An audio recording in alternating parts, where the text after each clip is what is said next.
पर्दे के पीछे का वो खेल जिसने दुनिया को चौंकाया। भारत को मिला अजय योद्धा बनने का रूसी फॉर्मूला।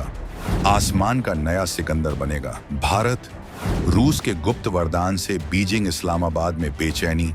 100 टन का वो आसमानी दैत्य जो एक साथ 2 भीष्म टैंकों को ले उड़ेगा। भारत की नई शक्ति से ड्रैगन में दहशत।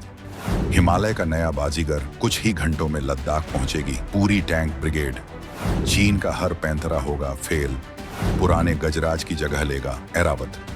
अमेरिकी C-17 की मजबूरी खत्म, वॉशिंगटन के लिए नई भू राजनीतिक पहेली।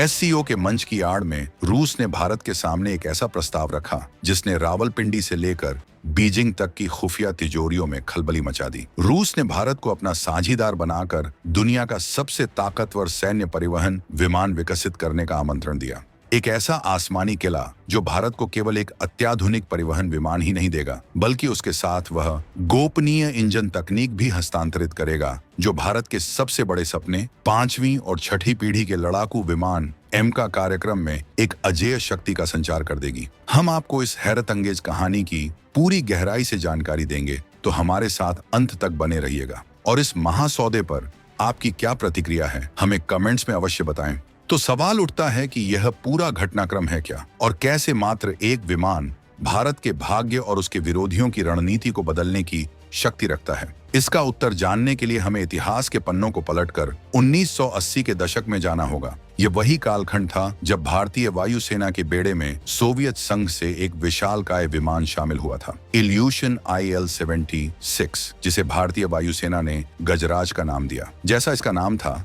वैसा ही इसका काम। दशकों तक इस विमान ने भारतीय सशस्त्र बलों के लिए एक भरोसेमंद साथी और रीढ़ की हड्डी की भूमिका निभाई। चाहे वह सियाचिन की बर्फीली ऊंचाइयों पर सैनिकों के लिए जीवन रेखा बनना हो, या देश के एक छोर से दूसरे छोर तक तोपों और भारी सैन्य साजो सामान का परिवहन करना हो, गजराज हर कसौटी पर खरा उतरा। लेकिन समय का चक्र घूमता है, तकनीक पुरानी होती है और मशीनें थकती हैं। आज साल 2025 में हमारे गजराज बेड़े की स्थिति चिंताजनक है। इनकी परिचालन क्षमता यानी किसी भी समय उड़ान के लिए तैयार रहने की दर गिरकर केवल 38% रह गई है। सरल शब्दों में इसका अर्थ है कि यदि वायुसेना के पास 10 गजराज हैं, तो उनमें से केवल 3 या 4 ही किसी आपात स्थिति में तत्काल मिशन के लिए उपलब्ध होते हैं। शेष विमान या तो मरम्मत और रखरखाव की लंबी प्रक्रियाओं से गुजर रहे होते हैं, या फिर कल पुर्जों की प्रतीक्षा में हैंगर में खड़े रहते हैं। ये एक ऐसी कड़वी हकीकत थी जो किसी भी आकस्मिक सैन्य संघर्ष की स्थिति में भारत की त्वरित प्रतिक्रिया क्षमता पर एक गंभीर प्रश्न चिन्ह लगा रही थी। इस गंभीर कमी को दूर करने के लिए भारत ने अमेरिका से संपर्क साधा और 11 C-17 ग्लोबमास्टर विमानों का अधिग्रहण किया। C-17 ने अपने आगमन के साथ ही यह सिद्ध कर दिया कि वह एक विश्व स्तरीय परिवहन विमान है। लद्दाख में चीन के साथ हुए तनाव के चरम दिनों में इन्हीं C-17 विमानों ने रातों रात हजारों सैनिकों, टैंकों और बख्तरबंद गाड़ियों को लेह की दुर्गम हवाई पट्टियों पर पहुंचाकर चीनी रणनीतिकारों को स्तब्ध कर दिया था। तुर्की और सीरिया के विनाशकारी भूकंप के दौरान भी ऑपरेशन दोस्त के तहत इन्हीं विमानों ने सैकड़ों टन राहत सामग्री और राष्ट्रीय आपदा प्रतिक्रिया बल NDRF की टीमों को पहुंचाकर दुनिया के सामने भारत के मानवीय पक्ष को प्रस्तुत किया था। C-17 ने हर मोर्चे पर अपनी काबिलियत का लोहा मनवाया, लेकिन इस कहानी में एक बहुत बड़ा किंतु था। अमेरिका ने C-17 ग्लोबमास्टर के उत्पादन लाइन को स्थायी रूप से बंद कर दिया है। इसका सीधा सा मतलब ये है कि भारत अब अरबों डॉलर खर्च करने के बाद भी एक भी नया C-17 विमान नहीं खरीद सकता। ये भारत के लिए एक बहुत बड़ी रणनीतिक विवशता थी। हम एक ऐसे शानदार विमान पर आश्रित हो गए थे जिसका कोई भविष्य नहीं था। और ठीक इसी नाजुक मोड़ पर जब भारत अपनी हवाई परिवहन क्षमता को लेकर एक चौराहे पर खड़ा था, रूस ने अपना सबसे बड़ा दांव चल दिया। SCO शिखर सम्मेलन में भारत को IL-100 स्लॉन परियोजना में बराबरी की साझेदारी का प्रस्ताव देकर रूस ने न केवल भारत की सबसे बड़ी सैन्य चिंता का समाधान प्रस्तुत किया, बल्कि अमेरिका को भी एक स्पष्ट संकेत दे दिया कि भारत अब किसी एक शक्ति गुट से बंधा हुआ नहीं है। आज का भारत अपनी शर्तों पर और अपने राष्ट्रीय हितों को सर्वोपरि रखकर निर्णय लेता है। यह प्रस्ताव भारत के लिए उस ब्रह्मास्त्र के समान था जो बिल्कुल सही समय पर उसके तरकश में आया था। IL-100 स्लॉन, हवा में तैरता अभेद्य दुर्ग। चलिए अब विस्तार से बात करते हैं उस आसमानी दैत्य की जिसका नाम है IL-100 स्लॉन। रूसी भाषा में स्लॉन का अर्थ हाथी होता है और यह नाम इस विमान की क्षमताओं के साथ पूरा न्याय करता है। यह केवल एक मालवाहक विमान नहीं, बल्कि एक उड़ता हुआ किला है, एक ऐसा महागजराज जिसके तकनीकी आंकड़े ही दुश्मन के खेमे में सिहरन पैदा करने के लिए काफी हैं। अविश्वसनीय भार क्षमता। इसकी भार उठाने की क्षमता 90 से 100 टन के बीच है। यह आंकड़ा सुनने में भले ही सामान्य लगे, लेकिन इसकी वास्तविकता को समझिए। इसका अर्थ है कि यह विमान एक ही उड़ान में भारतीय सेना के 2 मुख्य युद्धक टैंक T-90 भीष्म को लेकर हजारों किलोमीटर की दूरी तय कर सकता है और उन्हें सीधे युद्ध के मैदान में उतार सकता है। रणनीतिक एयरलिफ्ट। यह विमान भारत के सबसे बड़े रक्षा कवच S-400 ट्रायम्फ मिसाइल प्रणाली के संपूर्ण कॉम्प्लेक्स, जिसमें लॉन्चर, रडार और कमांड पोस्ट शामिल हैं, को एक साथ एयरलिफ्ट करने में सक्षम है। कल्पना कीजिए, सीमा पर कोई तनाव उत्पन्न होता है और भारत कुछ ही घंटों के भीतर पूरे S-400 सिस्टम को वहां सक्रिय कर देता है। यह दुश्मन की किसी भी हवाई आक्रामकता को शुरू होने से पहले ही समाप्त कर देगा। सैनिकों का त्वरित परिवहन। यह एक ही बार में लगभग 1000 फुर्तीले और पूरी तरह से हथियारों से लैस पैरा कमांडो को दुश्मन के इलाके के बहुत करीब एयर ड्रॉप कर सकता है, जिससे एक सर्जिकल स्ट्राइक की क्षमता कई गुना बढ़ जाती है। लचीलापन और पहुंच। इसकी सबसे क्रांतिकारी विशेषता है इसका रनवे की आवश्यकता। इस विशालकाय विमान को उड़ान भरने या उतरने के लिए मात्र 2500 मीटर 2.5 किलोमीटर लंबे रनवे की आवश्यकता होती है। इसका सीधा मतलब है कि यह भारत के छोटे छोटे हवाई अड्डों, यहां तक कि अच्छी तरह से तैयार की गई कच्ची हवाई पट्टियों से भी संचालित हो सकता है।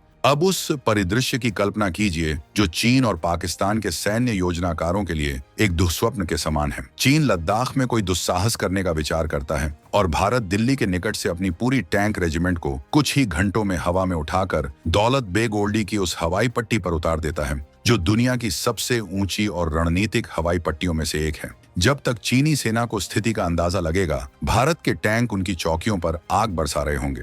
यही स्लॉन की वास्तविक शक्ति है, दुश्मन को प्रतिक्रिया देने का अवसर दिए बिना उसकी रणनीति को उसी पर उलट देना। यह सौदा केवल एक विमान की खरीद तक सीमित नहीं है, बल्कि यह एक ऐसा मास्टर स्ट्रोक है जो एक ही चाल में कई लक्ष्यों को साधता है। आधुनिकीकरण और आत्मनिर्भरता। इसका सबसे पहला और प्रत्यक्ष लाभ यह है कि यह हमारे पुराने पड़ चुके IL-76 गजराज बेड़े का स्थान लेगा और वायुसेना की परिवहन क्षमता में नई ऊर्जा का संचार करेगा। दूसरा, यह अमेरिकी C-17 पर हमारी निर्भरता को समाप्त कर देगा, जिससे भारत की रणनीतिक स्वायत्तता और मजबूत होगी। चीन पाकिस्तान पर मनोवैज्ञानिक बढ़त। चीन की पीपुल्स लिबरेशन आर्मी PLA को पहाड़ी इलाकों में अपने भारी सैन्य उपकरणों को एक स्थान से दूसरे स्थान पर ले जाने के लिए सड़क और रेल नेटवर्क पर निर्भर रहना पड़ता है, जिसमें हफ्तों का समय लगता है। वहीं भारत स्लॉन की सहायता से यही कार्य कुछ घंटों में पूरा कर लेगा। यह हिमालयी क्षेत्र में युद्ध के सभी पारंपरिक समीकरणों को बदल कर रख देगा।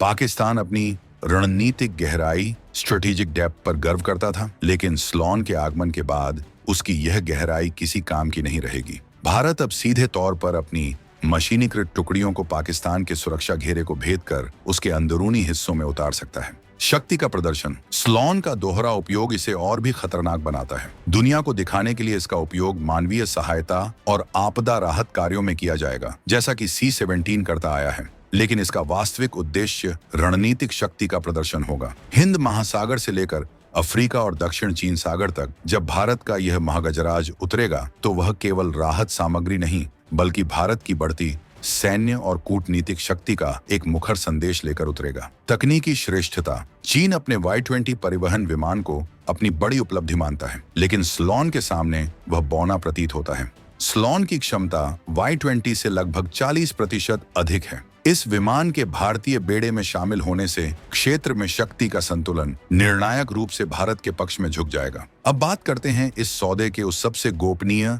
और अमूल्य पहलू की, जिसकी चर्चा बहुत कम हो रही है। यह सौदा केवल विमान बनाने का नहीं है। इस विमान के साथ रूस भारत को वह खजाना सौंपने जा रहा है जिसका इंतजार भारत पिछले कई दशकों से कर रहा था। अत्याधुनिक और शक्तिशाली जेट इंजन बनाने की तकनीक, यह इस सौदे का असली ब्रह्मास्त्र है।